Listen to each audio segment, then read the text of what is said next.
Hello everyone, it's Jeff again. Wow, 3 videos in 3 days. This is insane. What can I say? It's been a busy week for me.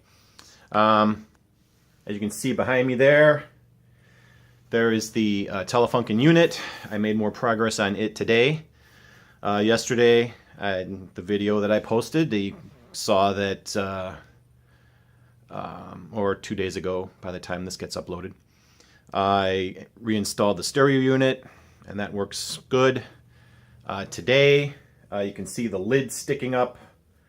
That's because after I dropped the kids off at school, I went to Menards and I bought a new hinge for it, but it's not the right one because I can't get it to close. The spring on it is too stiff and it keeps hitting the lid. So they didn't have a good selection of hinges there, and I think I may just have to order one online, which not a big deal, I guess. It'll just delay things a bit.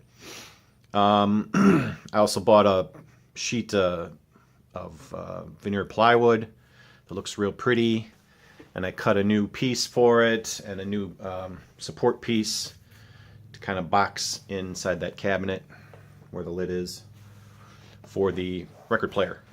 So I got all that cut up. Everything fits pretty nice. Tomorrow I will cut the interior pattern out from the template that I have to accommodate the mechanicals of the record player, because like I said, there's no bottom in that unit. They're just clips that actually clip onto the board itself to hold it in place, and it's supported by springs. So tomorrow I'll cut that top piece out. Hopefully I'll get it right the first time. And then just try to figure out how to plug it in to the stereo and see what happens. So that will be a future update soon. But this is the Spin Zone video as promised. These are all the records that I listen to. This is the biggest Spin Zone to date. Listened to a grand total of 18 records, but it's a little bit of a cheat. It sounds worse than it is. There were actually 18 discs, but the theme of this Spin Zone is triple albums. So I've got 6 triple albums that I've listened to over the past week and a half. It took a little bit longer to make this video, obviously, because I had way more music to listen to. But just like I noticed, I had several metal albums in my collection. I also noticed that I had several triple albums that were sitting there waiting to be played. So I just pulled them all and listened to them one by one, and I'm going to show them to you right now. Starting with the Temptations Anthology. This was a sealed copy when I got it, so the records are brand new. And it's got every single Temptations single from 1964 to 1972. Let me see. I don't know how I'm going to be able to show this, but okay. It opens up. You got the 2 records. There's a record in the middle behind the picture of the Temptations there. And it also comes with a booklet, which was pretty cool. But I love the Temptations, and I need more Motown music in my collection, admittedly. Every hit that you can think of from the 60s is here. From The Way You Do the Things You Do, My Girl, Cloud 9, I Know I'm Losing You, Ain't Too Proud to Beg, Psychedelic Shack, Ball of Confusion, Just My Imagination, Running With Me, which is probably one of the most beautiful songs ever recorded. And it ends with the full-length version of Papa Was a Rolling Stone, so you get the entire funky guitar part that got cut off in the single edit version. So this was a very fun listen. Yeah, if you don't like the Temptations or Motown music in general, I don't even know if you like music personally, because it's so pervasive. They're such well-known songs. They're almost like standards now. And in terms of vocal harmonies, the Temptations were just killer, deservedly so. So this pretty much covers all the bases in terms of Temptations music that I need. So this was a very pleasant listen. And then the next one, I don't even know if I'm going to be able to show this completely because it's Yes songs. Now I remember I picked this up. I've seen this album in just about every time I'd go to Half Price Books. I would always see this album, and it would always be beat to shit, and the records inside looked terrible. I always loved Yes, and I love live Yes, but look at how this opens.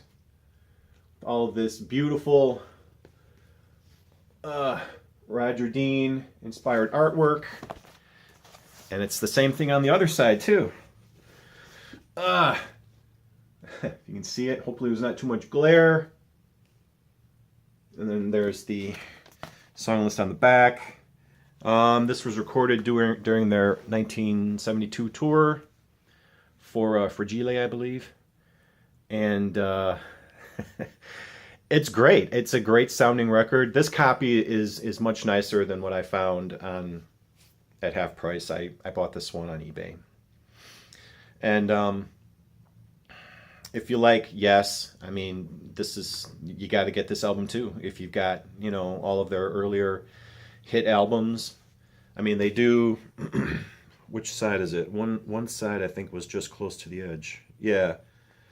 On the third disc, side 1 is all Close to the Edge. But live, these guys were killer too. I know I've said this before. Yes was the very first concert I went to during the when they did their Union tour, where they had all the members.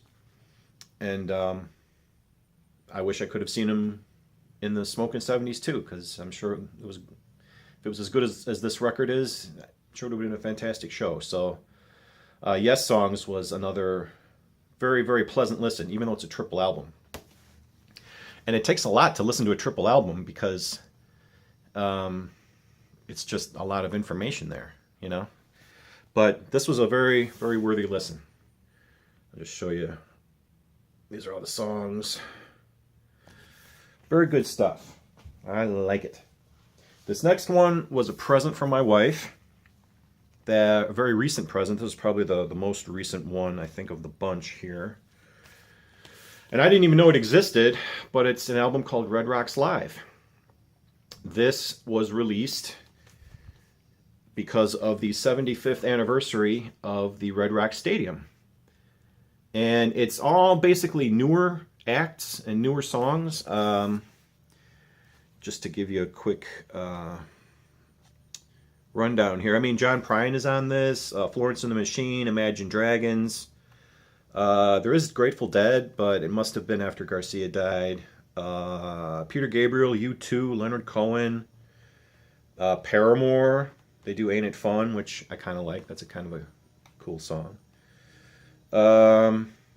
Yeah, so it's just all these acts played at Red Rocks, the famous concert venue in Colorado.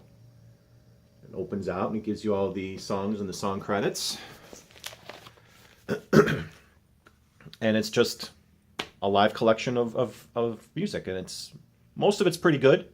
I don't like every single song, but there's enough on here to make me glad I own this. So, and like I said, I didn't even know this was a thing, and all of a sudden I see this Amazon envelope with my name on it, and I'm like, hey, I didn't order anything, and my wife goes, just open it.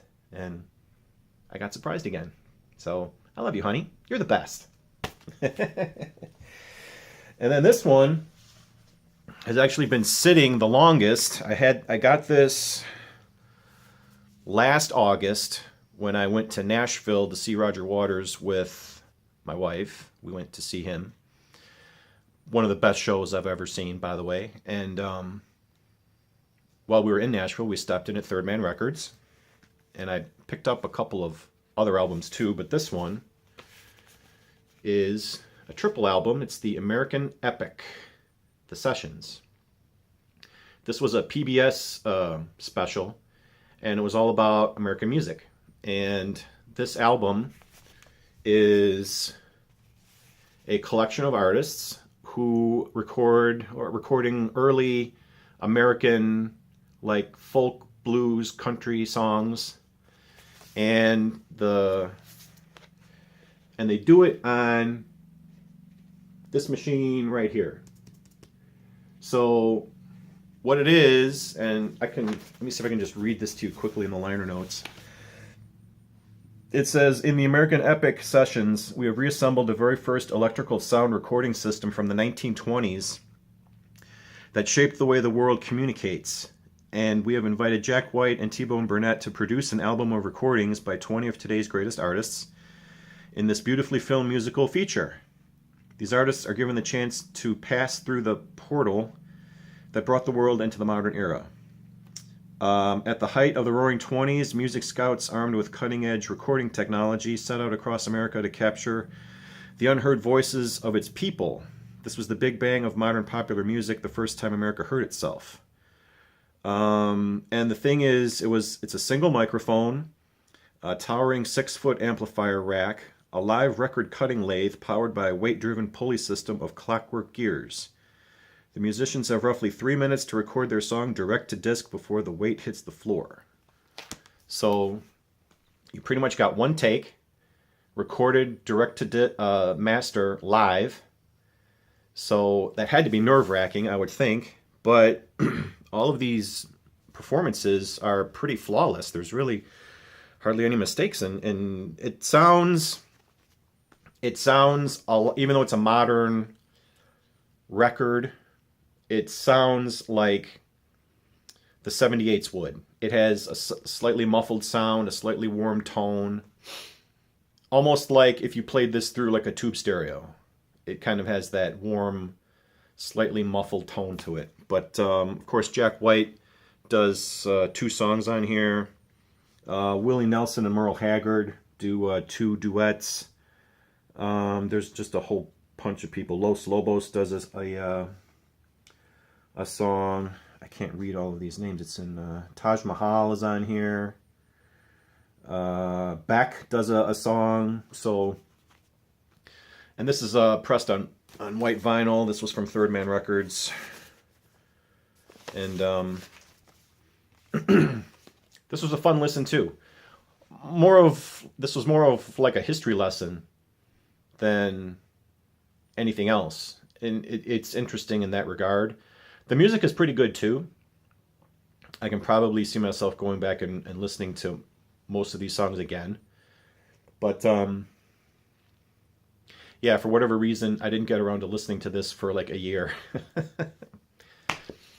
Like I said, triple albums, it takes a bit of a time commitment to listen to these things. So I just never got around to doing it. Although in this case, each song is only, honestly, 3 minutes or less. So I don't know what I was thinking of, but it was a pretty good listen, I gotta say. And just about everything from Third Man I like. So yeah, there's that. All right, the last 2 have a lot in common. They are both live albums. They were both recorded in 1978, within a few months of each other. One was recorded, I believe, at the end of June and the beginning of July of 78, and the other one was recorded September 19th, 1978. So let's get to the first one. First one is David Bowie.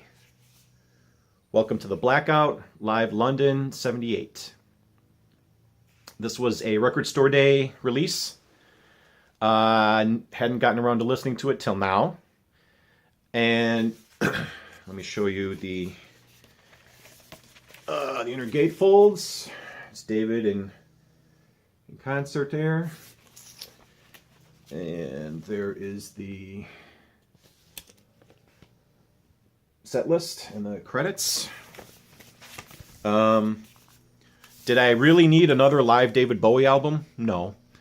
But for for one thing, I can't resist these things, especially when I see them, you know, in record store day, because they always seem to do a couple of Bowie releases now, and it's taken from like the prime period of Bowie's music for me. And although I've got probably 3 or 4 other, or maybe even 5 other live sets by him throughout his career, this one actually stands a little bit above the others because, I'll just hold this so you can see it, hopefully, and read it. It has the majority of the material is from my favorite era of Bowie, which is the Station to Station album, Low, and Heroes. So there isn't a whole lot of material from earlier than that. A lot of it focuses on those 3 albums, as you can see in the song titles. And the other thing that this album's got going for it that the others don't is that Adrian Belew is on lead guitar. And I love Adrian Belew. I know he was in King Crimson. He had a great solo career of his own. I've seen him live a couple times as a solo artist. I had several of his solo albums. And he plays lead guitar here along with Carlos Alomar. And the beginning part of Station to Station, which is at the end of side 5, it takes up like almost half the side, but you know how at the beginning of that song it has those sound effects like a train, you know, going, and Adrian just kind of goes crazy with it, and it just sounds awesome. And the textures and tones and playing that he gives to this set really sets it apart from the other live releases that Bowie's put out. So I actually like this one probably the best so far out of the ones that I've got. And I can't name them all off the top of my head, but I was a little reluctant to buy this at first because it is a record store day release.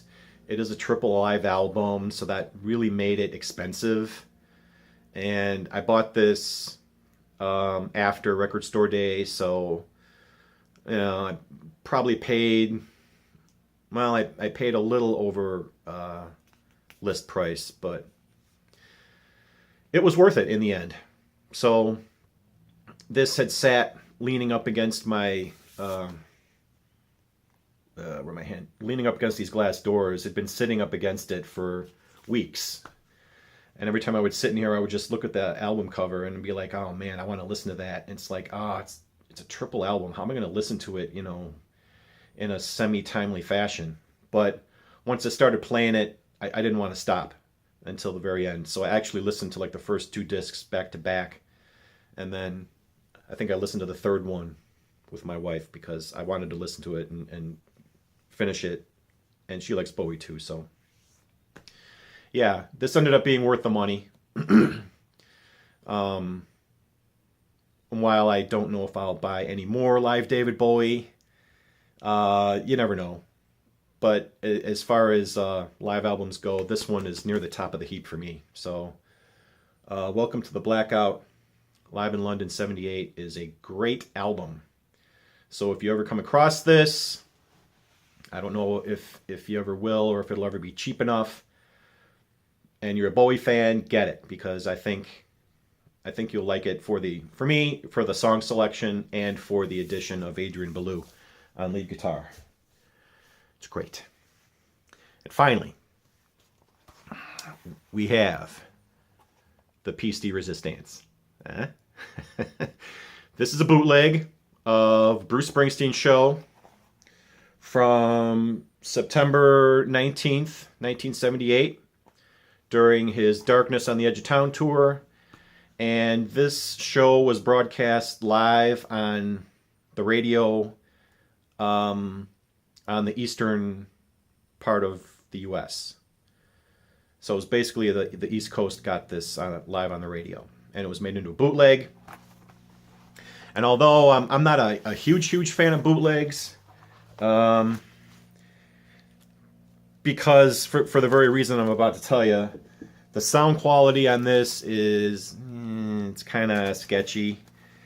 But the and it's funny the way this is set. The labels all, I don't know if you're gonna be able to read these, but they're not the song titles from the album. It's on Full Tilt Records, and you have to look in the dead wax to see it. It says here in the dead wax, like it says Spring B. So this would actually be side B, and this is the first album. This side says Spring A, and then on the second disc it says Spring C and D, and then E and F.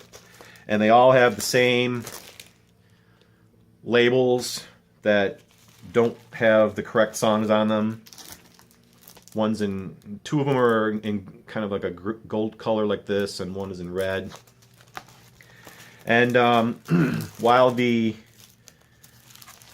sound quality isn't the best, the performance of this, and this comes like in a little box here, but the only picture and the only song titles, how you can figure them out, is on this cover here.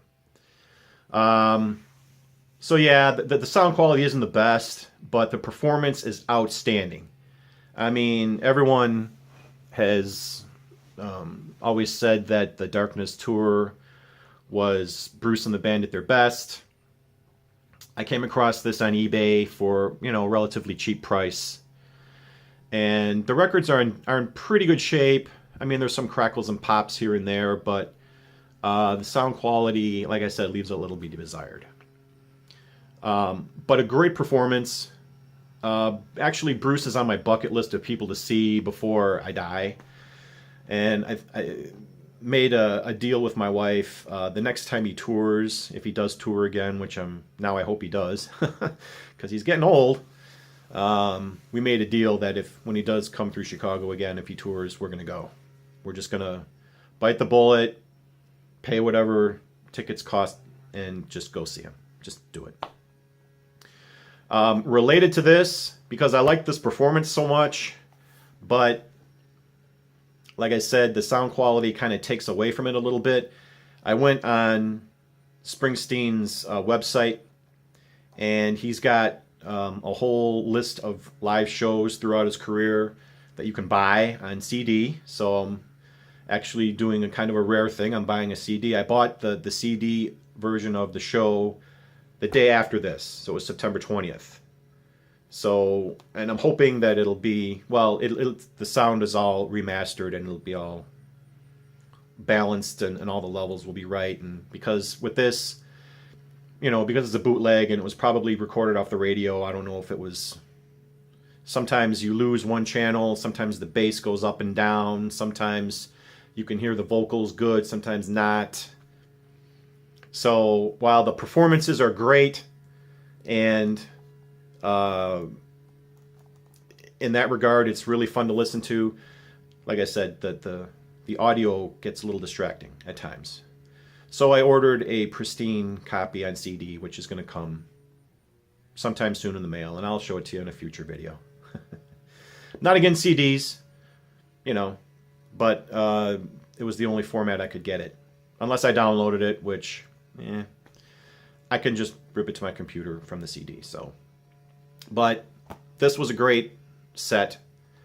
Another show that I wish I could have seen live, but in '78 I was way too little. I didn't even know who Bruce Springsteen was back then. So,